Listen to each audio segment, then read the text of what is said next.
한국 기업들이 사라지면 가장 먼저 베트남의 물류 대란이 나타날 것이다. 이로 인해 베트남의 수출이 불가능해져 수많은 업체들이 피해를 보게 될 것으로 예상이 된다. 베트남 정부는 이것에 대해 충분한 대비를 해야 할 것이다.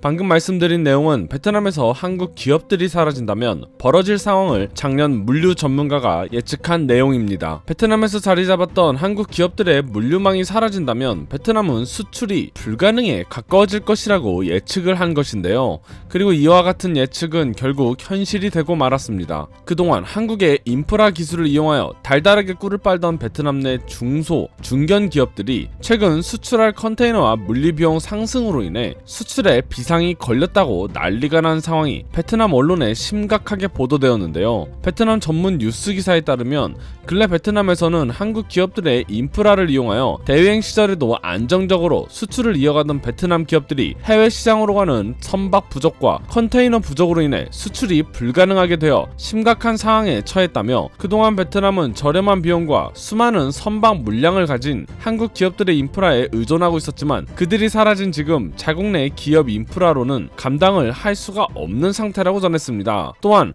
농산물 수출업체 사장은 최근 베트남은 수출에 사용할 컨테이너가 부족한 아주 심각한 상황이라며 나갈 물량이 있어도 수출을 하지 못하여 창고에 쌓아두고 있지만 창고 보관료 또한 크게 올라 감당할 수가 없다고 말하며 이 때문에 농산물을 폐기 처분하여 어마어마한 손해를 입었다고 말을 이었습니다. 상황이 이렇자 국제 운송업체들은 이 기회를 틈타 운임을 10배까지 올리는 등 베트남 내 수출업체들이 심각한 피해에 직면하고 있는데요. 한국은 전 세계에서 알아주는 물류 대강국으로 원체 수출과 수입에 의존하는 한국의 특성상 이러한 인프라 시스템이 굉장히 발전해 있었습니다. 또한 뛰어난 조선업으로 인해 한국의 대기업들은 물류 시스템과 배송망을 직접 구축하여 전 세계에서 가장 촘촘한 물류망을 가지고 있었죠. 덕분에 과거 베트남에 한국 기업들이 몰려갔을 때 베트남의 현지 기업들이 한국 기업들과 협력하여 이러한 높은 수준의 물류망을 매우 저렴한 가격으로 오랫동안 이용할 수 있었습니다. 하지만 작년부터 계열사 정리에 나선 한국 기업들이 점차 발을 빼면서 베트남의 물류망은 매우 크게 휘청이기 시작합니다.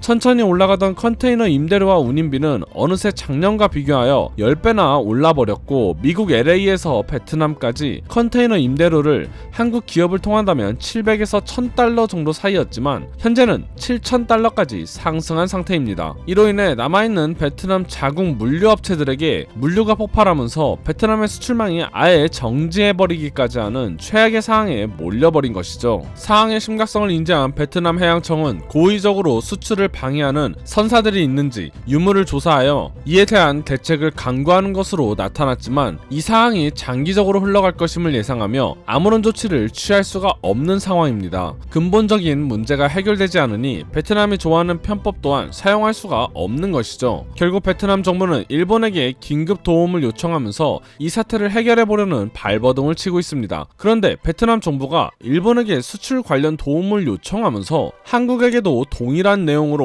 도움을 요청했다고 밝혔는데요. 아무래도 일본 정부가 베트남에게 실질적인 큰 도움을 주지 못한 것인지 아니면 사태가 급박하여 더 이상 버릴 자존심이 없었던 것인지 한국 정부는 베트남에게 도움을 줄 수 없다는 무언의 메시지를 보낸 것으로 알려졌습니다. 운송업계 관계자에 따르면 최근 베트남 외교부 측에서 베트남의 컨테이너 대란과 물류비 폭등에 관련하여 한국 기업들에게 협조를 요청했으나 베트남 관련이라는 말을 듣자마자 대부분의 한국 해운사 업체들이 유감을 표명하며 협조할 수 없다는 의견을 나타냈다고 전했습니다. 만약 베트남이 한국을 버리지 않았다면 한국 정부 차원에서도 어떻게든 해결을 주려 했을 테지만 이미 등을 돌린 한국 기업들에게 더 이상 협조를 바랄 수는 없는 노릇인 것이죠. 무엇보다도 현재 가장 급한 것은 앞서 말했다시피 무더운 날씨로 인해 수출을 보내야 하는 농산품들이 창고 안에서 빠르게 썩어가고 있다는 것입니다. 이로 인해 베트남의 농민들이 그동안 일군 것들이 모두 물거품이 돼버리는 참혹한 현실에 처하게 되었고 수출 불가로 인해 내수 시장가가 폭락하는